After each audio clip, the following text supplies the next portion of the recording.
video ထဲက comment ထဲမှာပေါ့နော် download တင်ချထားပေးရပေါ့ comment ထဲမှာပါ link ပေါ်လာတဲ့ link လေးကိုနှိပ်ပါပြီးအောင်များပုံလေးနဲ့ပေါ့နော် download ဖလော့လေးကိုနှိပ်ပါနားဆောက်ပေါ့နော်ပြီးပေါ်လာတဲ့ထဲမှာ download anyway ဆိုတာ share ပေါ့နော်အဲ့ဒါလေးကိုရွေးလိုက်ပါ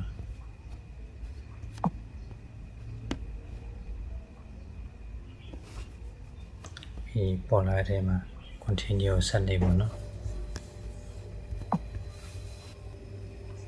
ပြီး download anyway ထပ်တောင်းတယ်နောက်တစ်ခါထပ်နေတယ်ပါအဲ့ဆို download လုပ်နေပါနော်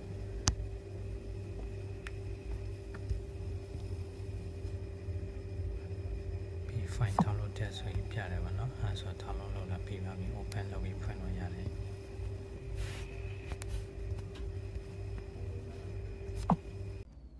Android phone လေးဆို download လုပ်ထား file မှာတည်းများ file explorer တွေ download folder မှာထဲမှာရှိရပါတော့